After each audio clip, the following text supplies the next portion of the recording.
Hello दोस्तों, मेरा नाम विकास है और मैं नागपुर से हूँ। बात आज से 4 साल पहले की है। मेरी पढ़ाई चल रही थी। मैं बीकॉम कर रहा था। सब कुछ ठीक ठाक चल रहा था। मैं अपनी फिटनेस के बारे में बहुत गंभीर रहता था, इसलिए रोज़ सुबह 6 बजे मैं जॉगिंग के लिए जाया करता था। एक दिन मैं रोज़ की तरह जॉगिंग कर रहा था तो एक औरत ने मुझे आवाज़ लगाई, सुनिए ज़रा। मैं रुका और देखा तो एक औरत आवाज़ दे रही थी। वो तकरीबन 22-23 साल की होगी। उसकी मांग भरी हुई थी, तो मैं समझ गया कि वो शादीशुदा है। मैंने भी जवाब दिया, जी कहिए। तो उसने पूछा, आप कितने टाइम से यहाँ जॉगिंग कर रहे हैं?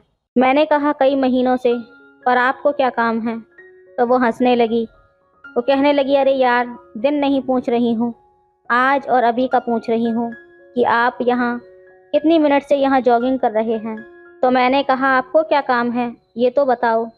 उस पर वो औरत बोली, आपके पास मोबाइल है तो? मैंने कहा, हाँ, क्यों? वो बोली, मुझे सिर्फ 2 मिनट के लिए चाहिए। मैं कुछ नहीं बोला। वो बोली, डरो मत, मैं कोई चोर नहीं हूँ और आप मेरे साथ भी चल सकते हो, क्योंकि मेरा मोबाइल यहीं पर कहीं गिर गया है। अगर आप मुझे अपना मोबाइल दे सकें तो मैं अपने मोबाइल पर कॉल करूँगी तो रिंग बजेगी, जिससे मुझे ढूंढने में आसानी होगी। अब मैं हंसने लगा। मैंने अपना मोबाइल निकाला और उस औरत को दे दिया। वो बेंच पर से उठी और नंबर डायल करने के बाद कान पर रखकर चलने लगी। मैं थोड़ी देर तक तो बैठा रहा, पर बाद में ख्याल आया कि इतनी जल्दी किसी पर भरोसा नहीं करना चाहिए। वो करीब 40-50 कदम ही चली होगी कि शायद उसका मोबाइल मिल गया था। मुझे ऐसा लगा, क्योंकि वो झाड़ी के पास कुछ ढूंढ रही थी। मैं थोड़ा दूर खड़ा होकर देखता रहा। तभी वो आई और मेरी तरफ देखकर हंसते हंसते मेरा मोबाइल देकर चली गई। तभी मेरी नज़र उसके मोबाइल पर पड़ी।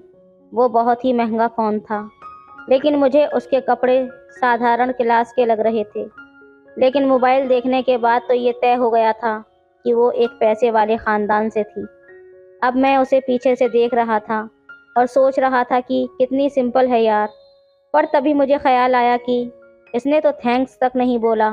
क्या यार, वो पैसे वाली तो होगी, पर तहजीब कहाँ गई?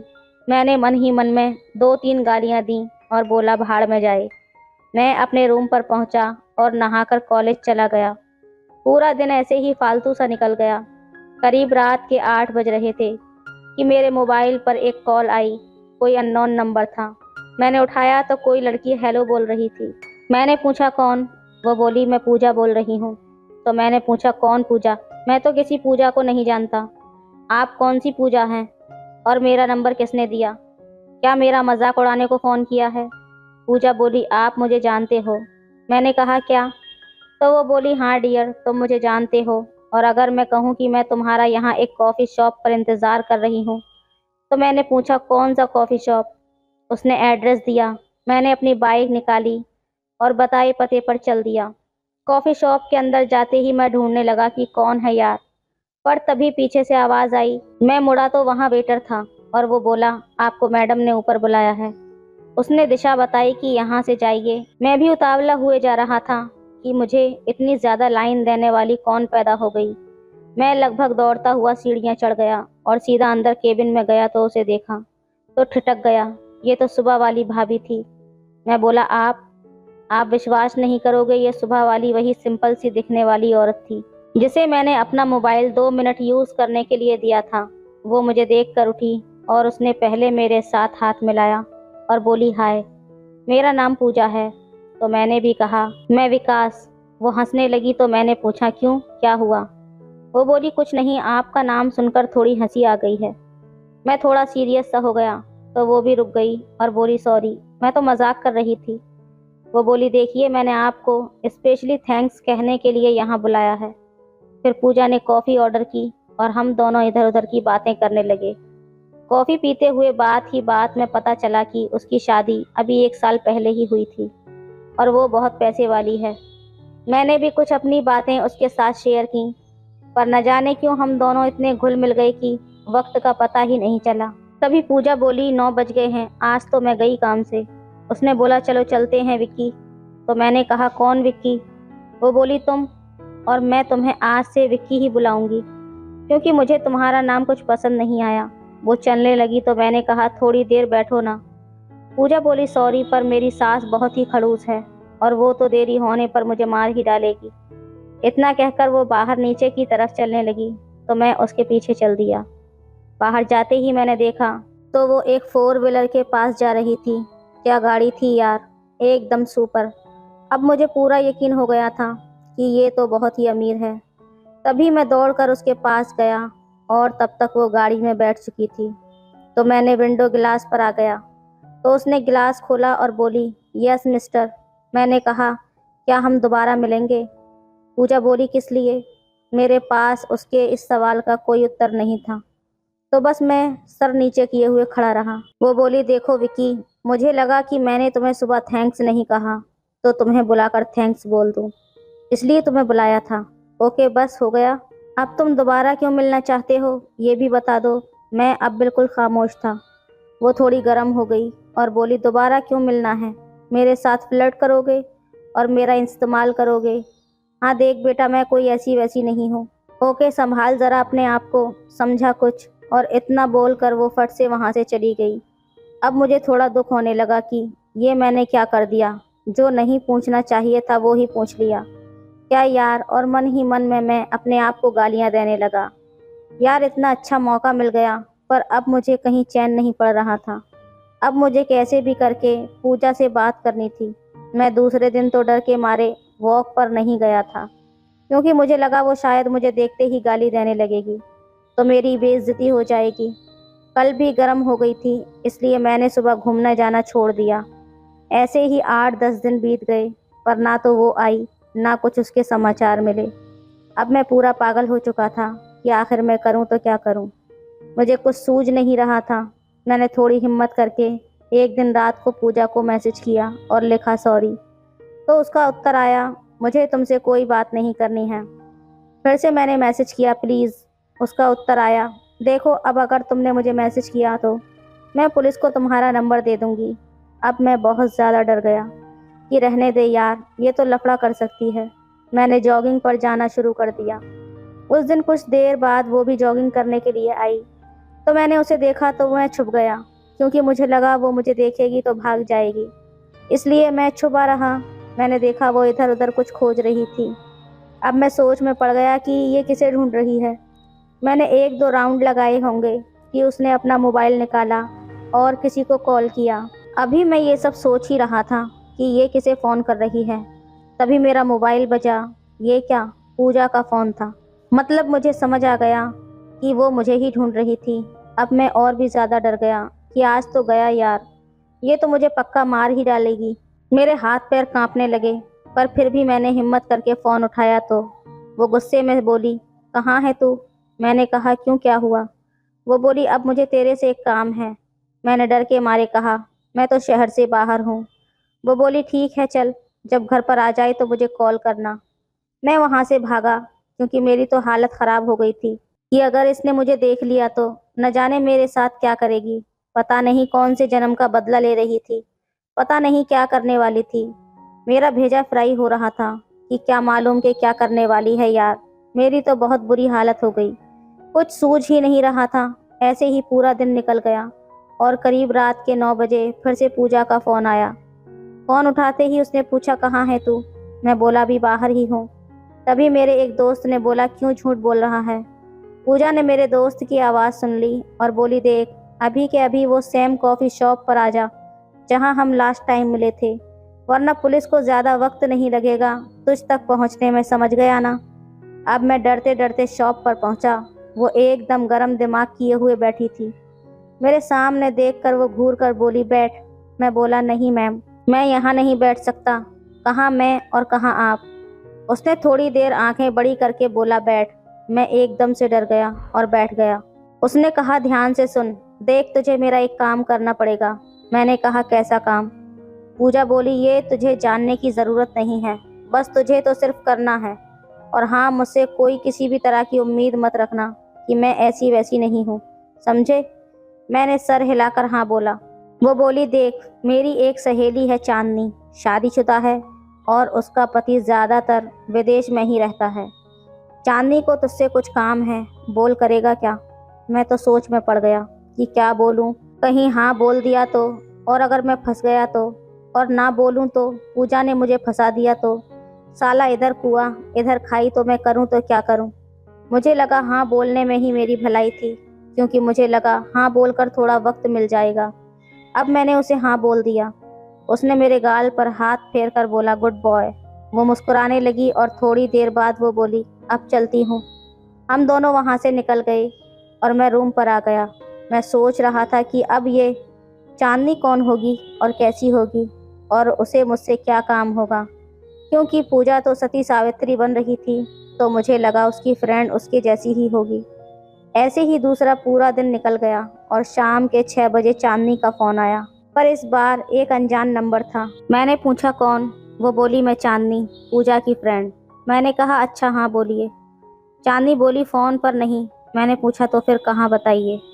वो बोली एक एड्रेस लिखो, और उसने मुझे एक एड्रेस दिया और मैं फ़ोन काट कर सीधा बाइक लेकर उस एड्रेस पर पहुंच गया जो चांदनी ने बताया था। पर ये क्या, ये तो एक बहुत ही बड़ा बंगला था। मैं देखता रह गया और गेट की ओर चल पड़ा। तभी मेरी नज़र सिक्योरिटी वाले पर पड़ी, तो वो बोला क्या काम है। मैंने बोला मेरा नाम विक्की है, क्योंकि चांदनी ने बोला था कि गेट पर अपना नाम बताना, बाकी सब मैं संभाल लूँगी। वो चौकीदार बोला जी सर, आप अंदर जा सकते हो। मैं अंदर चला गया। जब अंदर पहुंचा तो अंदर से क्या बंगला था यार, बस पूछो ही मत। तभी एक अंधेरे कोने में से एक आवाज़ आई, क्या देख रहे हो। मैंने कहा कुछ नहीं। अंधेरे में कुछ दिखाई ही नहीं दे रहा था कि कैसी है चांदनी, पर फिर भी मैं अपनी बारीक नज़र दौड़ाए जा रहा था। तभी चांदनी बोली चलो अब ऊपर वाले कमरे में आ जाओ, मैं आती हूँ। मैं चलने लगा तो वो बोली फर्स्ट रूम में चल कर बैठो। मैं उस कमरे में पहुँच गया। ये क्या, ये तो बेडरूम था। मैं अब और भी ज़्यादा दुविधा में पड़ गया था कि अब क्या होने वाला है। तभी अंधेरा हो गया तो मुझे लगा शायद लाइट चली गई है, पर ये तो चांदनी ने बंद की थी। अंधेरे में किसी ने मेरा हाथ पकड़ लिया और धीरे से मेरे कान में बोली, हाय हैंडसम। मैं एकदम से चकित रह गया कि ये क्या यार, ये कुछ अलग काम करने बुलाया है क्या। अब जैसे ही चांदनी ने मेरे गालों को छुआ तो मैंने हाथ पकड़कर बोला, देखो पहले मुझे आपको देखना है। उसने कहा जो हुक्म मेरे आका। ये कहकर उसने लाइट जला दी। पर ये क्या, ये तो करीब 30 साल की औरत थी। अब मैंने उससे पूछा, आप पैसे वाले लोग हो, सुखी हो, और शरीर से भी लग रहा है कि आप एकदम ओके हो, तो फिर मैं क्यों। चांदनी बोली, देखो विक्की, मुझे लाइफ में कोई भी तरह की दिक्कत नहीं है, पर कभी कभी कुछ नया भी करते रहना चाहिए। चांदनी बोली, तुम अपने रूम पर बताकर तो आए हो ना। मैंने कहा क्या बताकर आना था। वो बोली यही कि अब तुम सुबह में आ पाओगे। मैंने कहा नहीं। उसने कहा कोई बात नहीं, फिर भी तुम्हें पूरी रात यहीं पर रुकना होगा। चांदनी ने मुझे ज़बरदस्ती पूरी रात अपने घर पर रखा। ये मेरे साथ क्या हो रहा था, मेरे साथ किस तरह का बदला लिया गया था, मुझे किस तरह की सज़ा दी गई थी, मैं समझ नहीं पा रहा था। फिर मैंने सोचा कि यहाँ रहना ठीक नहीं है, तो आखिर में मुझे ये शहर ही छोड़ना पड़ा। मैंने अपना नंबर भी बदल दिया और उसके बाद मैं उसे एक सपना समझकर भूल गया। आप भी सावधान रहें ऐसे लोगों से जो आपका फ़ायदा उठाने के लिए इंतज़ार में बैठे हैं। तो दोस्तों, ये थी आज की कहानी। आपकी क्या राय है इस कहानी पर, हमें कमेंट में ज़रूर बताएं। वीडियो अच्छी लगे तो लाइक करें, शेयर करें, सब्सक्राइब करें। धन्यवाद। सब्सक्राइब करें। हेलो दोस्तों, मेरा नाम दीपिका है और मेरी उम्र 25 साल की है। मैं सूरत की रहने वाली हूँ। मैं बहुत एक सामान्य परिवार से हूँ। मेरे घर पर मेरी माँ और एक छोटी बहन है। मेरे पापा जी कुछ साल पहले ही गुजर गए थे, तो घर की जिम्मेदारी माँ और मुझ पर आ गई। मेरी माँ स्कूल में टीचर है। उनकी जॉब से हमारा घर बस किसी तरह से चल रहा था। 18 साल की उम्र में मैंने अपनी 12वीं की पढ़ाई पूरी कर ली थी और कुछ काम की तलाश करने लगी, पर मुझे मन का सा काम नहीं मिल पा रहा था। पर एक दिन मेरी किस्मत बदल गई। एक शाम को 7 बजे मैं घर जाने के लिए बस स्टॉप पर खड़ी थी, पर कुछ साधन नहीं मिल पा रहा था। तभी एक कार आकर मेरे बगल में रुकी और कार में सवार आदमी ने मुझसे पूछा, कहीं जाओगी क्या। मैंने ना में सर हिला दिया, पर उसने बोला, डरो नहीं मुझसे, रात होने को है, अगर कहीं जाना है तो बता दो, नहीं तो कोई बात नहीं। मैं सोचने लगी कि बात तो सही है कि रात होने वाली है, अब पता नहीं कुछ साधन मिलता भी है या नहीं। तो मैंने उन्हें बता दिया। वो बोला, मैं वहीं से होकर गुजरूंगा, चाहो तो चल सकती हो। मैं पीछे वाली सीट पर बैठ गई। कुछ दूर जाने के बाद ही उसने मुझसे पूछा, क्या करती हो? मैं बोली, अभी कुछ नहीं कर रही, अभी बस हायर सेकेंडरी की पढ़ाई पूरी की है। हम दोनों ऐसे ही बात करते रहे। उसको इतना तो पता चल गया था कि मैं काम की तलाश कर रही हूँ, पर उसने कुछ बोला नहीं। ऐसे ही मेरा घर आ गया और मैं गाड़ी रोकने को बोली। गाड़ी रुकने पर मैं उतर गई और थैंक्स बोली। उसने मुझे रुकने को कहा और मुझे अपना कार्ड दिया और बोला, अगर काम की ज़रूरत हो तो मेरे ऑफिस में कुछ जगह खाली है, अगर चाहो तो एक बार आकर देख लेना। मैंने कार्ड लिया और थैंक्स बोलकर घर चल दी। पहले तो मैंने ज़्यादा ध्यान नहीं दिया, पर रात में सोते वक्त उस आदमी की याद आई। मैंने तुरंत उठकर अपने पर्स से वो कार्ड निकाला और देखा तो किसी सॉफ्टवेयर कंपनी का लग रहा था। मैंने वहां जाने की सोची, मगर अगले दिन संडे था, तो मैंने मंडे को जाने का तय कर लिया। मंडे को मैं जल्दी से उठकर तैयार हुई और ऑटो लेकर वहां पहुंच गई। वहां जाकर देखा तो बहुत ही बड़ा और शानदार ऑफिस था। मैंने वहीं बैठी एक महिला के पास जाकर कार्ड दिखाया तो उसने मुझे 1 नंबर रूम में जाने को कहा।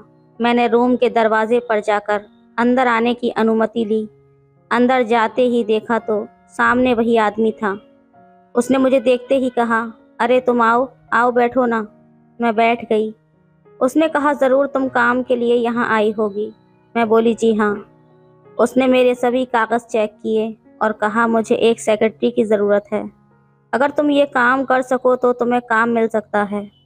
घबराने की ज़रूरत नहीं है, तुम धीरे धीरे सीख जाओगी। मैंने तुरंत हाँ बोल दिया। तो उन्होंने कहा, शुरू में तुमको 20,000 रुपये मिलेंगे और बाद में तुम्हारे काम के ऊपर है कि कितना बढ़ाना है। वो बोले, कल से ही आ जाओ। मैं खुश होकर बोली, जी ज़रूर। और फिर मैं घर आ गई। घर में भी सब लोग बहुत खुश थे। अगले दिन से ही मैं काम पर जाने लगी, पर मुझे ज़रा भी अंदाज़ा नहीं था कि यहाँ से मेरी ज़िंदगी ही पूरी बदलने वाली थी। वक्त बीतता गया और 4 महीने कब गुजर गए पता ही नहीं चला। अब मैं बॉस का सारे काम सीख चुकी थी और पूरी मेहनत से काम करती थी। कुछ दिनों बाद मुझे कुछ ऐसा पता चला कि मुझे विश्वास ही नहीं हुआ। मुझे पता लगा कि पहले भी कई लड़कियां यहाँ काम कर चुकी हैं, मगर ज़्यादा दिन तक कोई भी नहीं टिक पाती। ऑफिस के कुछ लोगों से पता लगा कि मेरे बॉस कुछ रंगीले टाइप के हैं, पर मेरे साथ अभी तक ऐसा कुछ नहीं हुआ था, तो विश्वास नहीं हुआ। मैं अपना काम करती रही। एक दिन संडे छुट्टी थी, मगर बॉस ने कहा, कुछ काम है, ऑफिस में तुमको आना होगा। उस दिन मैं घर से ऑफिस के लिए निकली तो बाहर बहुत तेज़ बारिश हो रही थी। मैंने ऑटो लिया और चल दी। अचानक ऑटो में पानी के कारण कुछ खराबी आ गई। बहुत कोशिश के बाद भी ऑटो स्टार्ट नहीं हुआ। मेरा ऑफिस वहाँ से बस कुछ ही दूर ही बचा था, तो मैंने सोचा कि क्यों ना पैदल ही चली जाऊँ, और मैं जल्दी जल्दी जाने लगी। मगर बारिश इतनी तेज़ थी कि वहाँ पहुँचते पहुँचते मैं पूरी भीग चुकी थी। मैं अंदर गई तो बॉस मुझे देखकर बोले, अरे तुम तो पूरी भीग चुकी हो, कैसी लड़की हो, कुछ देर रुक जाती कहीं। मुझे भी समझ नहीं आ रहा था कि क्या करूं। यहाँ तो कोई कपड़े भी नहीं थे मेरे पास। उस दिन मेरे और बॉस के अलावा और कोई भी ऑफिस में नहीं था। बॉस ने मुझे एक टॉवल दिया और सर पोंछने को कहा। मैं सर पोंछने लगी। कुछ देर बाद अचानक मेरी नज़र बॉस पर पड़ी, तो वो मुझे घूरे जा रहे थे। बॉस ने कहा, आओ अंदर वाले रूम में जाकर कपड़े सुखा लो, और मैं रूम में चली गई। वहाँ पंखा चालू था और अपने कपड़े उतार कर मैंने टॉवल लपेट ली। अपने गीले कपड़ों को मैंने फैला दिया ताकि कुछ सूख जाएं। मैं वैसे ही टॉवल लपेट कर टेबल पर बैठ गई। अचानक दरवाजे पे आवाज़ हुई। मैं बोली, जी सर। बाहर बॉस थे। वो बोले, अंदर एक फ़ाइल है, वो मुझे चाहिए। मैंने डरते डरते दरवाज़ा खोला। बॉस मुझे बहुत ही वासना भरी निगाहों से देख रहे थे और मैं सर झुकाकर खड़ी थी। वो अंदर आए और मेरे कपड़ों को देखा, फिर फाइल देखने लगे और फाइल लेकर चले गए। कुछ देर बाद बॉस की आवाज़ आई, क्या कर रही हो, काम भी तो करना है। मैं अकेला क्या क्या करूँगा यहाँ। तो मैं बोली, मैं कैसे आऊँ, कपड़े अभी गीले हैं। तो बॉस बोले, क्या हुआ, टॉवल लपेट कर ही आ जाओ, यहाँ कौन है तुम्हें देखने वाला? मैं डरते डरते वहाँ गई। बॉस सोफे पर बैठे हुए लैपटॉप पर काम कर रहे थे। मुझे बोले, जल्दी यहाँ आकर बैठो और इस फाइल में जो लिखा है उसको बताओ। मैं सब जल्दी से उसमें लिख देता हूँ। मैं उनकी बगल में डरते हुए बैठ गई और फाइल को अपनी गोद में रख के उनको सब कुछ बताने लगी। मुझे बहुत शर्म आ रही थी। मैं बार बार टॉवल को ठीक करने जा रही थी कि अचानक ही टॉवल खुल न जाए। उसी समय बॉस ने अपनी टांग मेरी टांग से सटा दी। मैं बिल्कुल सन्न रह गई मगर कुछ नहीं बोली। मेरे कुछ न कहने पर वो मेरा फ़ायदा उठाकर और भी ज़्यादा मुझसे चिपक कर बैठ गए। अब मुझे बहुत बुरा लग रहा था मगर पता नहीं क्यों मेरे अंदर कुछ अजीब सा हो रहा था। करीब 20 मिनट बाद बॉस ने लैपटॉप बंद किया और बोले, आज तो कोई नहीं है, जाओ तुम ही चाय बना लाओ। मैं उठी और बाहर किचन में जाकर चाय बनाने लगी। चाय बनाकर जब मैं लौटी तो बॉस वहाँ नहीं थे। मुझे कुछ अजीब सा लगा। टेबल पर चाय रखकर मैं अंदर वाले रूम में गई। देखा तो देखती रह गई। मैं तुरंत वापस आ गई और डर कर सोफे पर बैठकर बॉस को आवाज़ लगाई, सर चाय बन गई है। वो तुरंत आ गए और मेरी बगल में बैठ गए। इस घटना से मेरा दिल ज़ोर ज़ोर से धड़क रहा था। मैंने डरते डरते बॉस को चाय दी। हम दोनों चाय पीने लगे। उन्होंने अचानक कहा, दीपिका तुम बहुत सुंदर हो। मैं कुछ नहीं बोली, बस थोड़ा सा मुस्कुरा दी। उन्होंने चाय पीकर कप टेबल पर रख दिया और अपना एक हाथ मेरी टांग पर रख दिया। मैंने जल्दी से हाथ उनका हटा दिया तो वो बोले, क्या हुआ? मैं खामोश थी। वो मेरे और करीब आ गए। मुझे अलग सा महसूस हो रहा था। उन्होंने मेरा एक हाथ पकड़ते हुए कहा, दीपिका मैं तुमसे एक बात कहना चाहता हूँ। मैं बोली, जी सर कहिए, क्या बात है? वो बोले, क्या तुम अपनी इस जॉब से खुश हो? तो मैंने हाँ में सर हिला दिया। वो बोले, अगर तुम्हारी नौकरी पक्की कर दी जाए तो कैसा रहेगा? मैं बोली, सर ये तो आपके ऊपर है। सर मैं क्या कह सकती हूँ? तो वो कहने लगे, मेरे ऊपर नहीं, ये तो तुम्हारे ऊपर है कि तुम क्या चाहती हो, पक्की नौकरी या फिर टाइम पास नौकरी। मैं बोली, वो कैसे? वो मेरा हाथ दबाते हुए बोले, अगर जैसा मैं कहूँ तुम वैसा करने को राज़ी हो जाओ तो कल से ही तुम्हारी नौकरी यहाँ पर पक्की समझो। मैं सब कुछ समझ रही थी मगर फिर भी पूछ लिया, क्या करना होगा मुझे सर? उन्होंने जो बताया मैंने वो सुनते ही तुरंत अपना हाथ उनसे छुटा लिया और बोली, सर मैं ऐसी लड़की नहीं हूँ, ये सब मैं नहीं कर सकती। आप ऐसा सोच कैसे सकते हैं? वो बोले, मेरी एक बात समझ लो दीपिका, अगर ज़िंदगी में आगे बढ़ना है तो कहीं ना कहीं तो समझौता करना ही होगा। मैं तुमको ज़ोर ज़बरदस्ती से नहीं कह रहा हूँ, जो भी होगा तुम्हारी मर्जी से होगा और तुमको हर तरह से हेल्प भी करूँगा। तुम और तुम्हारा परिवार एक अच्छी ज़िंदगी जी सकते हो, सोच लो। इतना कहकर वो उठे और बोले, मैं बाहर से एक सिगरेट पी कर आता हूँ। अगर तुमको मेरी बात मंजूर है तो रुकना, नहीं तो चली जाना। मैं बुरा नहीं मानूंगा। जैसा अभी तक चल रहा है सब वैसा ही चलता रहेगा। और वो इतना कहकर चले गए। मैं अकेली बैठी सोचती रही कि क्या करूं। मन में आया कि चली जाऊं। तभी मेरे मन में आया कि अगर मैंने बॉस की बात नहीं मानी तो वे कुछ दिनों में ही मुझे नौकरी से निकाल देंगे। तो पता नहीं फिर नौकरी मिलती है या नहीं। और घर की हालत भी ठीक नहीं है। छोटी बहन की पढ़ाई को भी देखना है। अगर मैं बॉस की बात मान लेती हूँ तो घर और अच्छे से चल सकता है। और मैं वापस आकर सोफे पर बैठ गई। कुछ देर में बॉस आए और आते ही मुझे देखकर उनके चेहरे पर एक मुस्कान आ गई। वो बोले, तुम गई नहीं, मतलब कि तुम मेरी शर्तें मानने को तैयार हो? मैं उनकी तरफ देखकर बोली, हाँ, पर आपको पहले मेरी नौकरी पक्की करनी होगी। वो बोले, हाँ बिल्कुल कल ही। और फिर मुझे अपनी कार से छोड़ने मेरे घर चल दिए। घर पहुंचकर उन्होंने मेरी माँ को खुशखबरी भी दे दी कि मुझे नौकरी में पक्का कर दिया गया है और मेरी सैलरी अब 20,000 से 50,000 कर दी गई है। मेरे घर पर सभी बहुत खुश थे मगर उनको क्या पता था कि मैं आज अपने आप को बेच कर आई थी। ऐसे ही एक सुबह मैं ऑफिस के लिए तैयार हो रही थी कि तभी बॉस का फ़ोन आया और मुझे अपने फार्म हाउस पर आने को बोल दिया। कहने लगे कि घर में बता दो कि 2-3 दिन के लिए बाहर जाना है। मैंने अपने बैग में कुछ कपड़े रखे और माँ को बताकर मैं सीधा वहीं चली गई। मैं जानती थी कि पक्का वही काम होगा। जिसके लिए मैं ये जॉब कर रही हूँ। जब वहाँ पहुँची और अंदर गई तो देखा कि कुछ और लोग भी वहाँ मौजूद थे। मैंने सोचा कि शायद कोई मीटिंग होगी। सब बैठकर किसी काम के लिए बात कर रहे थे। 2-3 घंटे तक मीटिंग चलती रही। मीटिंग खत्म होने के बाद बॉस ने फार्म हाउस के नौकर को बुलाया और कान में कुछ कहा। वो तुरंत किचन में गया और बहुत कुछ खाने पीने का सामान ले आया। उसमें एक केक भी था। बॉस ने मेरे हाथ से केक कटवाया और सबने नाश्ता किया। उसके बाद सभी लोग जाने लगे। बॉस उन लोगों को बाहर तक छोड़ने गए। मैं वहीं पर बैठी रही। जब बॉस वापस आए तो मैंने देखा कि बाकी सभी लोग तो जा चुके थे, लेकिन उनमें से एक आदमी नहीं गया था। बॉस ने मुझे फ्रिज से वाइन लाने को कहा, तो बॉस ने कहा 2 गिलास क्यों लाई हो, एक और लेकर आओ। तुम भी तो हो। मैंने मना कर दिया, सर मैं नहीं पीती। तो बॉस ने कहा रोज़ नहीं, पर आज ख़ास दिन है, आज तो पीना ही होगा। मैं कुछ देर रुकी, फिर जाकर एक और गिलास ले आई। बॉस ने तीनों गिलास में वाइन और आइस डाली और मुझे एक गिलास दिया। मुझे बहुत कड़वा लग रहा था, मगर किसी तरह मैं पूरा पी गई। मुझे तुरंत ही नशा सा लगने लगा।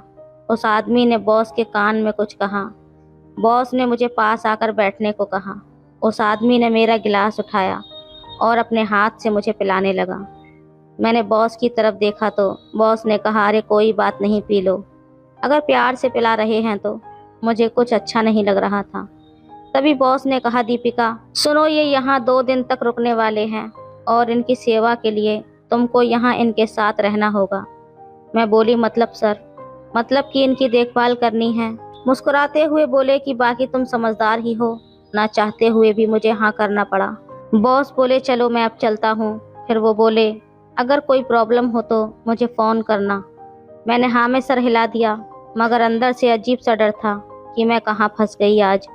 वो आदमी मुझे बड़ी ही गंदी निगाहों से देख रहा था, जैसे खा ही जाने वाला था मुझे। बॉस के ऊपर आज मुझे बहुत गुस्सा आ रहा था कि मुझे किसके साथ छोड़कर चले गए हैं। मेरा सारा नशा हवा में उड़ चुका था। नौकर भी मुझे बड़े गौर से देख रहा था।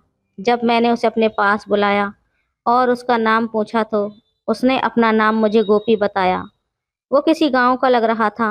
बॉस का फार्म हाउस शहर से दूर सुनसान इलाके में था। यहाँ ज़्यादा लोग आते जाते भी नहीं थे। कुछ देर बात करने के बाद नौकर भी अपने सर्वेंट रूम में चला गया। उसके बाद उस आदमी ने अपनी गलत हरकतें शुरू कर दी और मेरे मना करने के बावजूद भी वो मेरे साथ ज़बरदस्ती करने लगा। जब मैं उठकर बाहर जाने लगी तो उसने दरवाज़ा बंद कर दिया। मैंने ज़ोर ज़ोर से चिल्लाना शुरू कर दिया। मेरी आवाज़ सुनकर नौकर दौड़कर अंदर आ गया। वो दरिंदा मेरे साथ मारपीट करने लगा।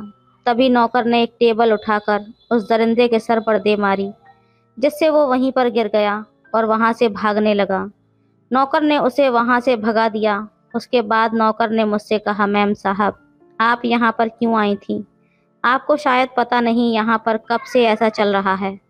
उस बेचारे नौकर ने अपनी नौकरी की परवाह किए बगैर मुझे बचाया था। उसके बाद मैं वहां से सीधा अपने घर गई और माँ के पास जाकर रोने लगी। जब मेरी माँ ने मुझसे पूछा तो मैंने उन्हें सारी सच्चाई बता दी। उसके बाद मेरी माँ ने कहा कि आग लगे ऐसी नौकरी को, हमें नहीं करानी ऐसी नौकरी जहाँ बेबस औरतों का फ़ायदा उठाया जाता है। मैंने बॉस को फ़ोन करके खरी खोटी सुनाई और कहा, मुझे नहीं चाहिए आपकी नौकरी। उसके बाद आज भी जब कभी उस बात को याद करती हूँ तो मेरा दिल दहल जाता है। हमारे यहाँ कुछ लोग ऐसे होते हैं जो अपने बिजनेस को बढ़ाने के लिए किसी भी हद तक जाने को तैयार हो जाते हैं। उन्हें अपनी कामयाबी के आगे कुछ भी दिखाई नहीं देता। तो दोस्तों, ये थी आज की कहानी। आपकी क्या राय है इस कहानी पर, हमें कमेंट में ज़रूर बताएं। वीडियो अच्छी लगे तो लाइक करें, शेयर करें, सब्सक्राइब करें। धन्यवाद। हेलो दोस्तों, मेरा नाम जूलिया है और मैं लखनऊ में रहती हूँ। मेरे अब्बू का नाम इलियास है और मेरी अम्मी का नाम ज़रीना है। मेरा बड़ा भाई करीम है। मेरी उम्र 20 साल की है। अब्बू का जरदोज़ी का काम है। लखनऊ के बड़े बड़े शादी ब्याह के कपड़े बेचने वालों से उनका बिजनेस है। अब्बू ने आगे भी बहुत से कारीगर रखे हैं जो शादी के जोड़ों पर बारीक जरी का काम करते हैं। काम बहुत अच्छा है और अब्बू भी अच्छे पैसे कमाते हैं। अब पैसे खुले हैं और जो काम हम करते हैं उसमें पढ़ाई की कोई ख़ास ज़रूरत नहीं है। तो बेशक अब्बू ने हमें बहुत अच्छे अंग्रेज़ी स्कूल में पढ़ाया है, बस पढ़े और पास हो गए, इतनी ही पढ़ाई की है हमने। बचपन से एक बात जो मैंने अपने घर में देखी वो ये थी कि अम्मी और अब्बू को जैसे हर वक्त मजाक करते थे। जब से मैंने होश संभाला है तब से अपने अब्बू को अपनी अम्मी को खुल्लम खुल्ला प्यार करते हुए देखा है। हम तीनों भाई बहनों की किसी से भी कोई दोस्ती नहीं हुई थी, न स्कूल में न पड़ोस में। हमें डर लगता था कहीं अगर हमारे घर की बात बाहर पता चल गई तो कहीं हमारे दोस्त लोग हम पर हंसें और हमारा मजाक न उड़ाएं। इसी वजह से हम तीनों भाई बहन आपस में ही खेलते थे और इसी अकेलेपन का फ़ायदा हमारे घर में काम करने वाले एक कारीगर ने उठाया। हमारे घर में 5 कमरे थे। ऊपर के 2 कमरे में हम लोग रहते थे और नीचे के 2 कमरों में कारीगर बैठकर काम करते थे और एक कमरे को अब्बू ने अपनी दुकान बना रखा था। कारीगरों को चाय पानी और खाना हम ही देते थे। तो कभी मैं, कभी मेरे भाई, तो कभी अम्मी उन सबको खाने पीने का सामान देने जाते थे। हमारा एक कारीगर था जिसका नाम था फारूक। इसी फारूक को मैंने अम्मी के साथ देखा था और वो मुझे भी बहुत घूरता था। 1-2 बार हंसी मजाक में उसने मुझे छुआ था। बेशक मेरी उम्र नहीं थी, मगर जो कुछ मैं अपने घर में देखती थी उस हिसाब से मुझे बहुत पहले से हर चीज़ का ज्ञान सा हो गया था। एक दिन मैं जब कारीगरों को चाय देने गई तो फारूक अपने अड्डे पर नहीं था। मैंने उसकी चाय रखी और जैसे ही पलटी वो पीछे से आ गया। उसने कहा कि वो मुझे पसंद करता है। मैं कुछ कहती इससे पहले ही फारूक बोला, देखो मेरी शादी नहीं हुई है। मैं सिर्फ चुपचाप उसको देख रही थी। मैं समझ नहीं पा रही थी कि मैं क्या करूं। कितनी देर मैं बेड पे लेटी खुद से ही कश्मकश में उलझी रही। दोपहर के बाद अम्मी खुद चाय देने गईं। मैं ऊपर से खड़ी देख रही थी।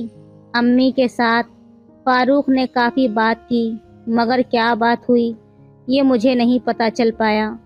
अगले दिन सुबह अम्मी ने मुझे कहा, देखो जूलिया, आज मैं और तुम्हारे अब्बू किसी काम से बाहर जा रहे हैं। तुम आज स्कूल मत जाना। कारीगरों को चाय पानी और खाना देना ये तुम्हारी जिम्मेदारी है। और भी बहुत सी हिदायतें करके वो अब्बू के साथ गाड़ी में बैठकर चली गईं। करीब 12 बजे मैं किचन में चाय बना रही थी।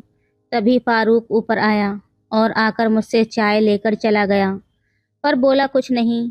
हाँ, उसकी आंखों में बड़ी चमक थी आज। मैं भी बैठकर चाय पीने लगी और टीवी देख रही थी। थोड़ी देर बाद फारूक आया और किचन में चाय के बर्तन रख गया।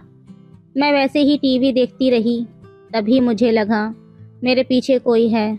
मैंने एकदम से चौंक कर पीछे देखा। मेरे ठीक पीछे फारूक खड़ा था। मैं भी उसको देखकर मुस्कुरा दी।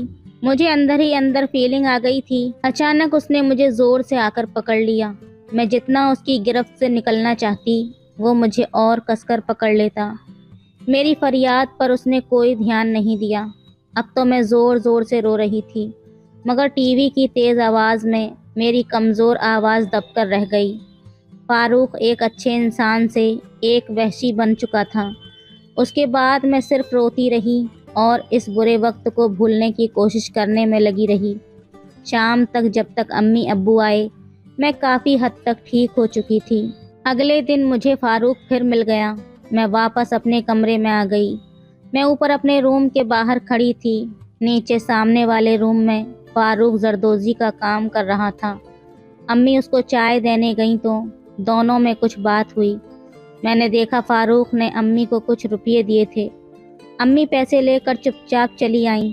उनके जाने के बाद फारूक ने ऊपर मेरी तरफ देखा और मुस्कुराने लगा। उसकी इस हरकत से मेरे चेहरे पर भी अजीब से भाव आ गए और करीब 2 साल तक ये सब चलता रहा। 2 साल तक फारूक मेरा दोस्त रहा। मेरी अम्मी की जानकारी में पहले तो छुप छुपा कर ही फारूक मुझसे मिलता था, मगर धीरे धीरे मेरी और अम्मी की शर्म खुलती गई। क्योंकि फ़ारूक अक्सर मुझे अम्मी के सामने ही बुलाकर ले जाता। मैं देखती कि कैसे अम्मी उसकी हर बात को हंसकर टाल जाती। अब मैं बड़ी क्लास में हो गई थी, पूरी जवान हो चुकी थी, चाह कर भी मैं उस बात को अपने दिमाग में नहीं निकाल पा रही थी। रात को जब हम सब खाना खाने बैठे तो मैंने अम्मी को अपनी बात बता दी। एक दिन अम्मी की तबीयत ठीक नहीं थी तो खाना मैंने ही बनाया। उस दिन अब्बू रात को देर से घर आए और उन्होंने बहुत ज़्यादा शराब पी रखी थी। मुझे लगा कि इससे अच्छा मौका मुझे और नहीं मिलेगा। भाई तो दोनों खाना खाकर सो चुके थे। मैंने अब्बू को खाना दिया मगर उन्होंने बहुत ज़्यादा नहीं खाया और अपने कमरे में जाकर लेट गए। मैंने बर्तन किचन में रखे और फिर जाकर अम्मी को देखा। उनका बदन बुखार में तप रहा था। मैंने अम्मी से कहा, अम्मी आप मेरे रूम में सो जाओ, यहाँ अब्बा एसी चलाएंगे तो आपको और भी ज़्यादा ठंड लगेगी। और मैंने अम्मी को समझाकर अपने रूम में ले जाकर लेटा दिया। उसके बाद मैं जाकर अब्बू के साथ लेट गई मगर अब्बू तो सो चुके थे, ज़ोर ज़ोर से खर्राटे मार रहे थे। मैं थोड़ा मायूस सी हो गई कि यार ये क्या बात हुई। मैं तो कुछ और ही सोच कर आई थी मगर यहाँ तो लगता है मुझे कुछ भी नहीं मिलने वाला। मगर फिर भी मैंने उम्मीद का दामन नहीं छोड़ा और कुछ देर में लेटी रही जैसे किसी बात का इंतज़ार कर रही हूँ। फिर अब्बू ने करवट बदली और सोते सोते बोले, क्या हुआ ज़रीना, सो जा और मुझे भी सोने दे। मतलब अब्बू को यही एहसास था कि उनके साथ मैं नहीं उनकी बीवी ही लेटी है। सुबह करीब 6 बजे मेरी आँख खुली, तब तक अब्बू सो रहे थे। मैं जाग तो गई पर बिस्तर से नहीं उठी। थोड़ी देर बाद अब्बू भी उठे। उन्होंने बड़े ध्यान से मेरे चेहरे को देखा तो चौंक पड़े और झट से दूसरे कमरे में गए। उधर उन्होंने अम्मी को सोए हुए देखा और फिर वापस मेरे कमरे में आए। उन्होंने पूछा कि आज तुम्हें क्या हो गया जो तुम मेरे कमरे में हो। मैंने हिम्मत करके अब्बू को सारी बात बताई कि कैसे फ़ारूक ने मेरे साथ क्या क्या किया। अब्बू बहुत गुस्सा हो गए और फ़ारूक को पीटने लगे। अम्मी ने बीच में पड़कर उन्हें अलग किया। अब्बू ने कहा, मैंने तो तुझे अपना माना था और अपने घर में काम दिया और तुमने ये सब किया। अब्बू ने कहा, निकल जा मेरे घर से और दोबारा पास में भटकना भी मत। फ़ारूक अपना सामान लेकर वहाँ से चला गया। अब मुझे थोड़ा सुकून मिला कि मैं अपनी ज़िंदगी को आगे बढ़ा सकती हूँ। उसके बाद अब्बू से सारी बातें शेयर करने लगी। दोस्तों, कभी कभी जो आपके सबसे करीबी होते हैं वही आपको नुकसान पहुँचाते हैं। तो दोस्तों, ये थी आज की कहानी। आपकी क्या राय है इस कहानी पर, हमें कमेंट में ज़रूर बताएं। वीडियो अच्छी लगे तो लाइक करें, शेयर करें, सब्सक्राइब करें। धन्यवाद। हेलो दोस्तों, मेरा नाम पूजा है। मैं दिल्ली में पढ़ती हूँ। मैं एक पतली दुबली और खूबसूरत सी लड़की हूँ। दुबली पतली होने की वजह से मेरे भैया और मेरे पापा मुझे हमेशा चिढ़ाते रहते थे, लेकिन वो मुझसे प्यार भी बहुत ज़्यादा करते थे। मैं जब भी पढ़ाई करने के लिए मौसा के घर जाती तो भैया और पापा के आंखों में आंसू आ जाते, लेकिन जब मैं घर पर रहती तो वो लोग मिलकर मुझे परेशान करते रहते थे। मेरे पापा मुझसे बिल्कुल दोस्त की तरह व्यवहार करते थे।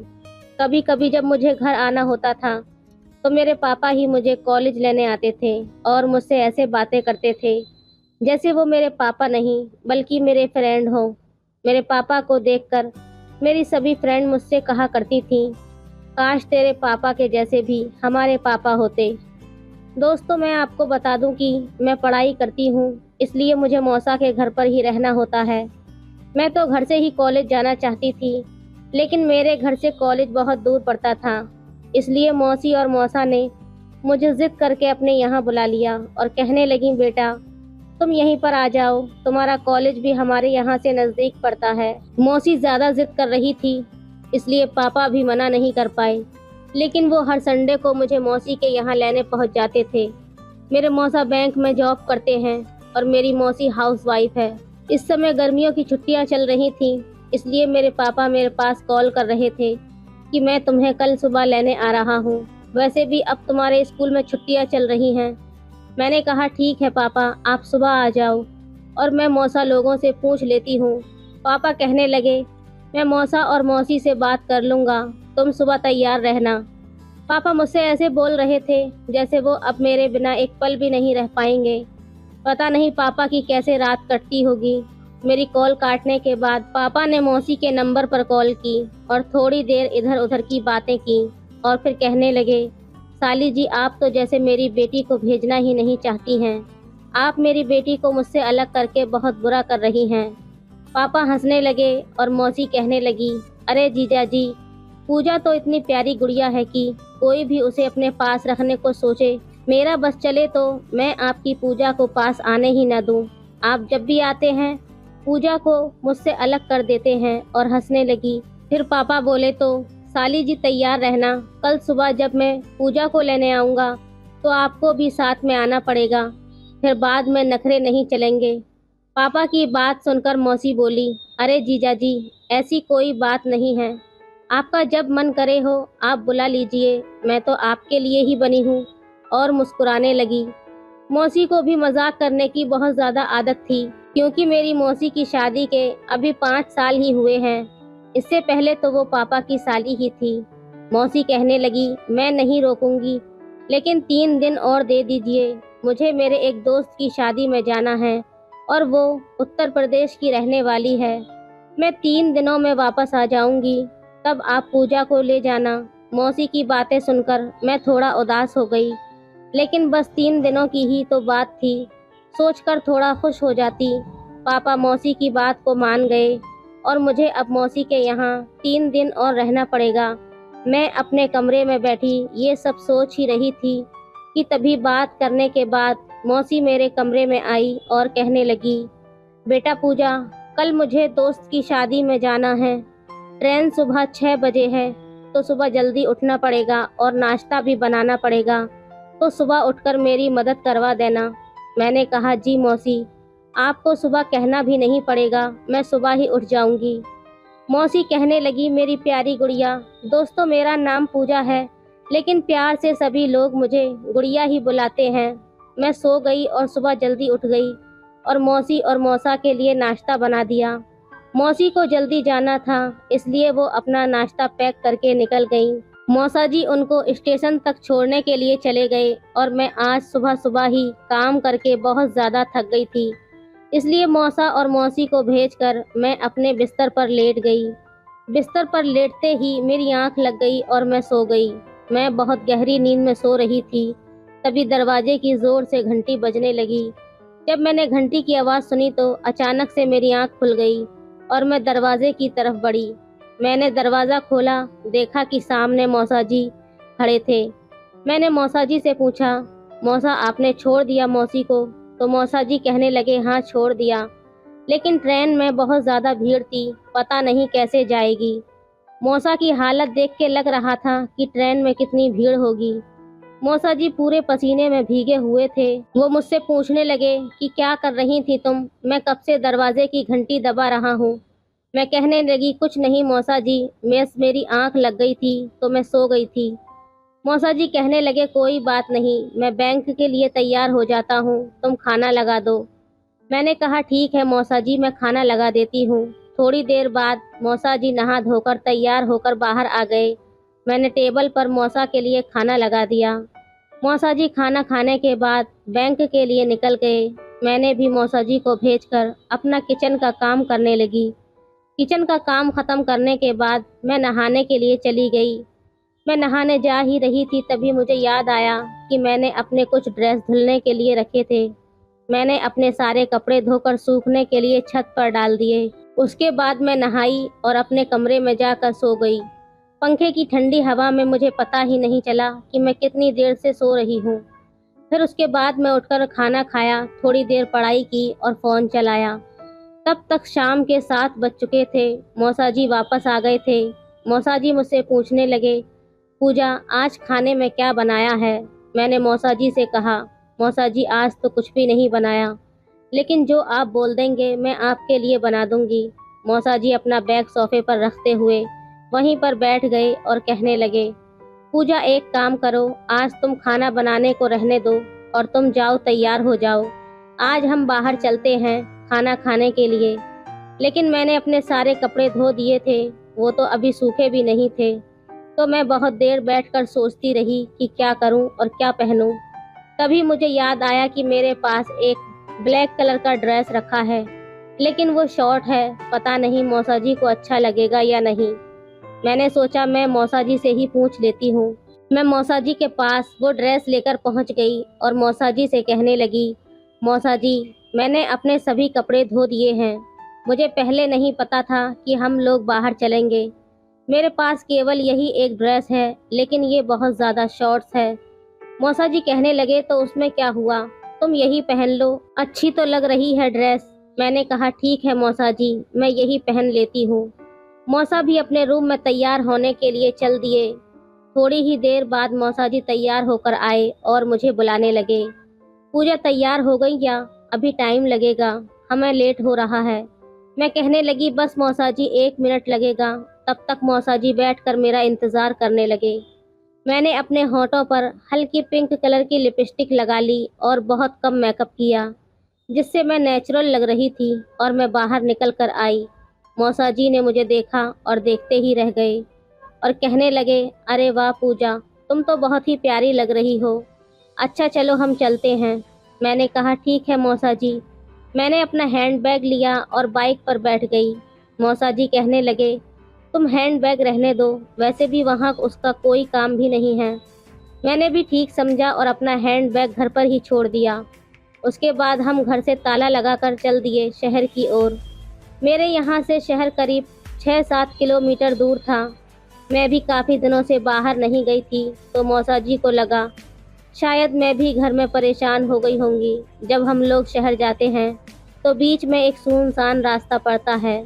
हम लोग आराम से बातें करते हुए जा रहे थे और 15-20 मिनट के बाद एक रेस्टोरेंट में पहुंच गए।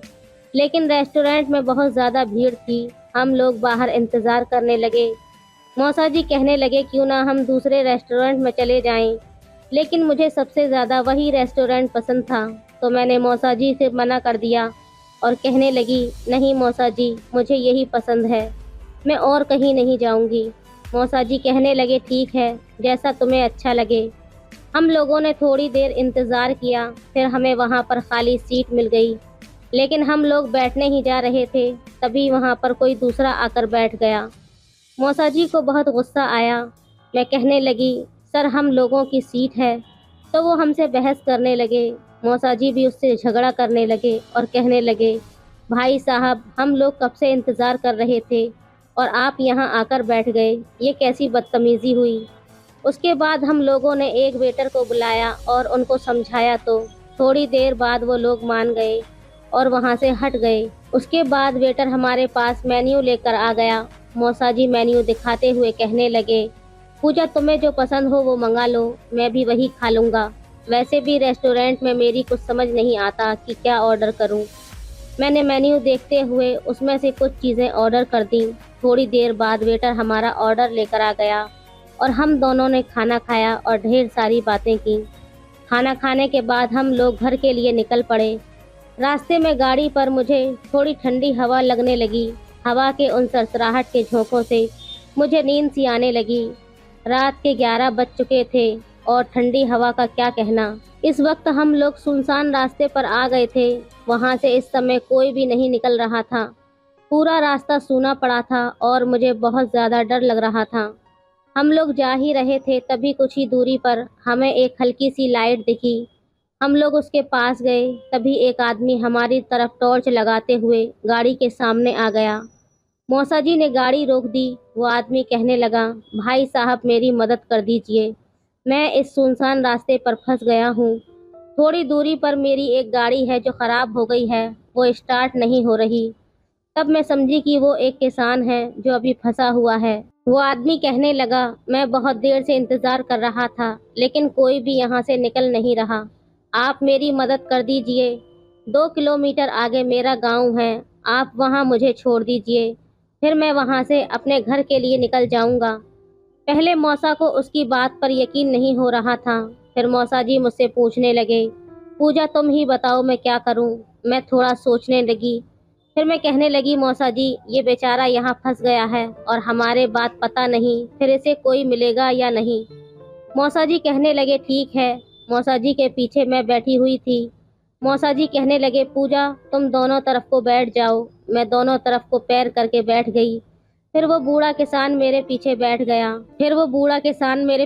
गया। थोड़ी दूरी पर वहाँ हमें एक खराब गाड़ी मिली।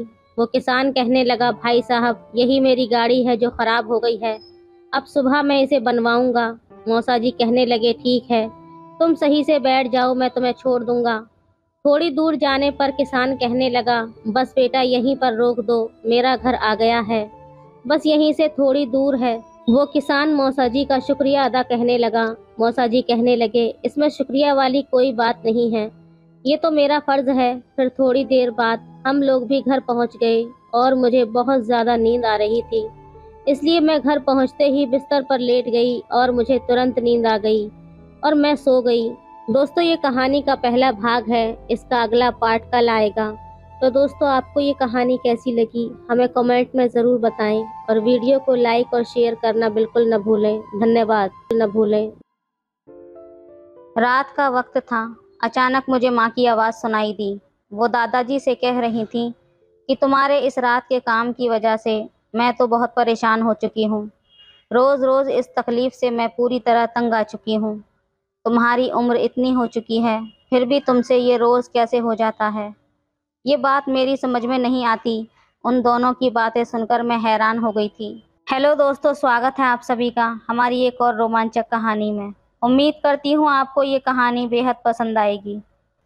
आज मैं 15 साल की हो गई हूँ और मेरा नाम संजना है और मैं एक गांव में रहती हूँ। हमारे गांव में पानी और बिजली की बहुत समस्या है, इसलिए गांव के लोग सूरज ढलते ही अपने काम खत्म करके खाना खाकर सो जाते हैं।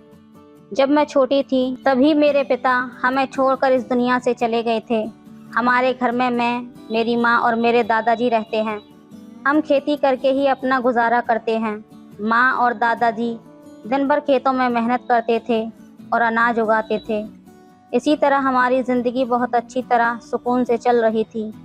मैं स्कूल में पढ़ाई कर रही थी, इसलिए माँ और दादाजी मुझे खेत में काम करने नहीं जाने देते थे। माँ का कहना था कि तू पढ़ लिख कर बड़ी हो और हमारे गांव का नाम रोशन कर, एक बड़ी अफसर बन। मुझे भी माँ का सजाया हुआ सपना पूरा करना था और उसके लिए मैं भी मन लगाकर पढ़ाई करती थी। दादाजी अब बूढ़े हो रहे थे, लेकिन फिर भी वो बहुत प्यारे थे। शाम को वो मुझे अच्छी अच्छी कहानियाँ और किस्से सुनाते थे, लेकिन उनका एक सच अब मेरे सामने आने वाला था, जिस पर यकीन करना मुश्किल था। एक दिन रात को लगभग 10 बजे कुत्तों के भौंकने की आवाज़ से मेरी नींद खुली थी। जब मैंने अपनी आंखें खोली तो देखा कि माँ और दादाजी कहीं जा रहे थे। उनके हाथ में एक टॉर्च थी, लेकिन हमारे गांव में तो सभी लोग अंधेरा होते ही सोने चले जाते हैं। फिर इतनी रात को दादाजी और माँ कहाँ जा रहे थे? उन्होंने मुझे इसके बारे में कुछ भी नहीं बताया। इन्हीं विचारों में मैं कब फिर से सो गई पता ही नहीं चला। अगले दिन सुबह जब मेरी आँख खुली तो माँ और दादाजी घर में ही थे। माँ बहुत ज़्यादा थकी हुई लग रही थी। उसकी साड़ी काफ़ी गंदी और ख़राब हो गई थी। मुझे उठने का एहसास तो था, लेकिन मैं भी बिस्तर पर ही पड़ी हुई थी। माँ को ये पता नहीं था कि मैं जाग चुकी हूँ। तभी मैंने माँ की आवाज़ सुनी। माँ दादाजी से कह रही थी कि आपके इस रात के काम से मैं तंग आ चुकी हूँ। रोज़ के इस झंझट से मैं पूरी तरह से थक चुकी हूँ। आपकी इतनी उम्र हो गई है, फिर भी आपसे ये रोज़ कैसे हो जाता है? ये मेरी समझ से बाहर है। मेरे उन दिनों में भी आप मुझे आराम नहीं करने देते। माँ की ये बात सुनकर मैं बहुत हैरान हो गई थी। मुझे समझ नहीं आ रहा था कि इस पर कैसी प्रतिक्रिया दूँ, क्योंकि माँ की बात मुझे आधी अधूरी समझ में आई थी। लेकिन इतना तो तय था कि माँ किसी परेशानी में है। मैं उठकर माँ के पास आ गई और कहा, माँ मुझे स्कूल जाना है, मेरा टिफ़िन बना दो, मैं नहाकर आती हूँ। माँ का चेहरा मुरझाया हुआ था। यकीनन रात में माँ के साथ कुछ हुआ था। मैं तैयार होकर स्कूल चली गई, लेकिन स्कूल में भी मेरे मन में वही बात चल रही थी कि माँ को आखिर ऐसा क्या हुआ और दादाजी ऐसा क्या करते हैं कि माँ को रात में बाहर ले जाते हैं। लेकिन रात में जब मैंने देखा था तो माँ दादाजी के साथ जा रही थी और ऐसा कुछ नहीं लग रहा था कि दादाजी उसे ज़बरदस्ती बाहर ले जा रहे हैं। माँ भी सहमत थी। मेरे दिमाग में तरह तरह के विचार चल रहे थे। स्कूल छूटते ही मैं घर आई। माँ और दादाजी अभी अभी खेत से घर खाना खाने आए थे। उस रात भी मैंने माँ और दादाजी को बाहर जाते हुए देखा था। अगले दिन सुबह भी माँ की वही हालत थी। रात को बाहर जाकर माँ और दादाजी आखिर ऐसा क्या करते हैं, यही बड़ा सवाल मेरे सामने था। माँ रोज़ की तरह दादाजी को डांट रही थी। माँ कह रही थी कि अब ये सब बस करो, रोज़ रात को तुम मुझे बहुत थका देते हो, ढंग से नींद भी नहीं आती। सुबह उठकर घर में काम करो, सबका ध्यान रखो, खेत में मेहनत करो, और कितना मुझे थकाओगे। माँ की बातें सुनकर मुझे भी उसका दर्द समझ में आ रहा था। मैं झट से उठकर माँ के पास आ गई और उससे पूछा, माँ आपको क्या हुआ है, मैं कुछ मदद करूँ क्या? तुम दादाजी को रोज़ क्या कहती रहती हो? माँ गुस्से में बोली, तुझे समझ नहीं आएगा, तू अभी छोटी है, तू अपना काम कर, तेरा टिफ़िन तैयार है। माँ ने मुझे ढंग से जवाब भी नहीं दिया, लेकिन मुझे जानना था कि माँ को परेशानी किस बात की हो रही है, और इस परेशानी के पीछे ज़रूर ये रात को बाहर जाने की ही वजह हो सकती है। ऐसा मैंने अंदाज़ा लगाया, लेकिन माँ कुछ भी बताने को तैयार नहीं थी। और रात को इनके पीछे जाऊं तो जाऊं कैसे? मुझे तो इन विचारों से ही डर लग रहा था। आज का दिन भी वैसे ही बीत गया। मैं स्कूल से घर आई। माँ और दादाजी भी शाम को खेत से घर आए। फिर सुबह से माँ की तकरार फिर से शुरू हो गई। माँ कह रही थी, कभी तो मुझे आराम करने दो। रात को हम ऐसे संजना को छोड़कर बाहर चले जाते हैं, अगर उसने देख लिया तो। और ऐसी जवान लड़की का रात में घर पर अकेले रहना ठीक नहीं है। मुझे आज रात आराम चाहिए। तुम्हारी रोज़ की इन बातों की वजह से मैं रात में नहीं आ पाऊंगी। मेरी भी अपनी मजबूरी है, क्या करूं? माँ की रोज़ की शिकायतें सुनकर मेरे मन में रात को लेकर और भी रहस्य बढ़ता जा रहा था। आज मैंने तय कर लिया कि अब और चुप नहीं रहूंगी। मैंने माँ से पूछा, माँ तुम इतनी थकी हुई कैसे रहती हो? माँ ने कहा, मैंने तुझे बताया ना, तुझे नहीं समझ आएगा, बार बार मुझसे मत पूछ। माँ मुझे कुछ बताने के लिए तैयार नहीं थी, इसलिए मैंने सीधा पूछा, माँ मुझे कुछ बातें पता चल गई हैं, इसलिए अब मुझे बता भी दो कि रात में ऐसा क्या काम होता है जिससे तुम इतनी थक जाती हो। माँ ने मेरे ये शब्द सुनते ही चौंक गई और हड़बड़ाने लगी। कुछ बातें पता चल गई हैं का क्या मतलब? माँ मुझसे डरते हुए पूछने लगी। उसने एक नज़र दादाजी की ओर डाली और दादाजी ने भी सर हिलाकर मना कर दिया। माँ ने कहा, संजना बेटा, कुछ समझ में आया तुम्हें? मुझे बताओगी? मुझे लगा कि थोड़ा पूछते ही वो सब कुछ बता देंगी, लेकिन ऐसा कुछ नहीं हुआ। मैंने माँ से कहा, आपको क्या और कैसी तकलीफ़ हो रही है, वो पहले मुझे बताओ, फिर मैं बताऊंगी। माँ को लगा कि मैं उसका मजाक कर रही हूँ, इसलिए वो मुझ पर और भी ज़्यादा भड़क गई और गुस्से में मुझसे बोली, तुम्हें मैंने बताया ना कि ये बातें तुम्हें समझ में नहीं आएंगी।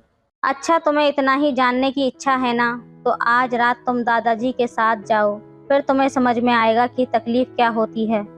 तुम्हें लगता है कि तुम बहुत बड़ी हो गई हो, तो आज ही जाओ और कल सुबह मुझसे मिलना। इतना कहकर माँ गुस्से में तमतमाते हुए घर से बाहर चली गई।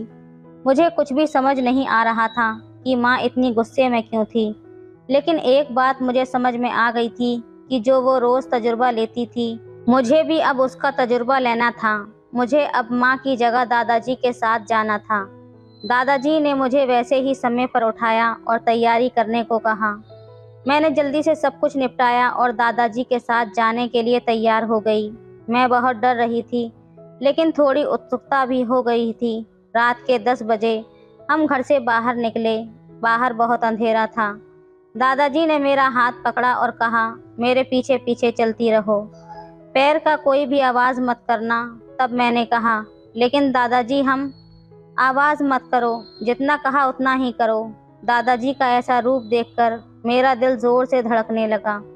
हम चल रहे थे, तभी दादाजी ने मेरा हाथ को और ज़ोर से पकड़ लिया। हम चलते चलते अपने खेत में पहुंच गए। घर से कुछ ही दूरी पर हमारा खेत था। दादाजी मुझे खेत में लेकर गए और बोले, तुझे जानना था ना कि तेरी माँ और मैं रात में कहाँ जाते हैं और क्या करते हैं। चल आज मैं तुझे बताता हूँ। लेकिन ये तेरा पहला अनुभव होगा, इसलिए बिल्कुल मत डरना। अगर कुछ भी अजीब लगे तो मुझे बताना। दादाजी ने ऊपर की ओर इशारा किया। मैंने ऊपर देखा तो खेत में एक ऊंचाई पर घर जैसा कुछ था। वहां जाने के लिए एक सीढ़ी लगी हुई थी। दादाजी बोले, चल सीढ़ी चढ़ना शुरू कर दे। मैंने सीढ़ी चढ़ना शुरू कर दिया और मेरे पीछे दादाजी भी चढ़ने लगे। कुछ ही देर में हम ऊपर पहुंच गए। वहां एक पानी का घड़ा रखा हुआ था और बैठने की जगह भी थी। दादाजी ने कहा, ये टॉर्च पकड़ और मैं जो कुछ कहूँगा तुझे वही करना है। उन्होंने मुझे टॉर्च दी और खेत में इधर उधर देखने लगे। मुझे कुछ समझ नहीं आ रहा था कि ये सब क्या हो रहा है। मैं दादाजी से कुछ पूछने ही वाली थी कि तभी उन्होंने कहा, बिल्कुल आवाज़ मत करना। हम यहाँ जिस काम के लिए आए हैं उसे बिना आवाज़ किए करना पड़ेगा, नहीं तो सब गड़बड़ हो जाएगी। दादाजी ने मुझे उनकी ओर पीठ करके बैठने को कहा और बोले, खेत में एक बार नज़र डाल और देख, तुझे कुछ महसूस होता है तो मुझे बता देना। मैंने अपनी नज़र से खेत में देखना शुरू किया और अगले ही पल मेरी आंखें चौड़ी हो गईं। मैं अचानक चौंक गई। मैंने दादाजी से कहा, दादाजी खेत में कुछ दौड़ रहा है। दादाजी बोले, धीरे बोल, और उन्होंने टॉर्च को खेत में फेंक दिया और उनके पास जो लकड़ी थी उससे ज़ोर से आवाज़ की। जैसे ही वो तेज़ आवाज़ हुई, खेत में हरकत शुरू हो गई और एक जानवर तेज़ दौड़ते हुए खेत से बाहर चला गया। मैंने ये सब पहली बार देखा था। रात का समय, चांद, सितारे और वो शांत माहौल मुझे एक अलग ही अनुभव दे रहा था। थोड़ी देर बाद खेत में फिर से हलचल महसूस हुई। दादाजी ने फिर से उन जानवरों को भगा दिया। उन्होंने मुझे बताया कि तुम्हारी माँ और मैं बहुत मेहनत और खेती करते हैं। रात के समय जंगल से जानवर आते हैं और हमारी फसल को नुकसान पहुँचाते हैं, इसलिए रात के समय हमें बारी बारी से जागकर खेत की रखवाली करनी पड़ती है। इसलिए मैं और तुम्हारी माँ रात में खेत में आते हैं, लेकिन रोज़ की थकान से तुम्हारी माँ परेशान हो चुकी है और तुम्हें भी स्कूल जाना होता है। इसी वजह से तुम्हारी माँ का तनाव बढ़ गया है। दादाजी के अपने परिवार के प्रति चिंता देखकर मेरा दिल भर आया था, लेकिन खेत की रखवाली करना मेरे लिए नया था और इसमें मुझे मज़ा भी आने लगा था। पूरी रात दादाजी और मैंने खेत की रखवाली की। दादाजी भी अपने जीवन के अनुभव मुझे बड़े ही दिलचस्प तरीके से सुनाते रहे। रात कब बीत गई पता ही नहीं चला। सुबह जब घर पहुंची तो मैंने माँ से कहा कि अब मैं रोज़ दादाजी के साथ जाऊंगी, तुम आराम करो। और इस तरह जो काम माँ मजबूरी में करती थी वो मैं खुशी खुशी से करने लगी थी। तो दोस्तों, ये थी आज की कहानी। आपको कैसी लगी हमें कमेंट में ज़रूर बताएं। वीडियो अच्छी लगे तो लाइक करें, शेयर करें, सब्सक्राइब करें। धन्यवाद। सब्सक्राइब करें।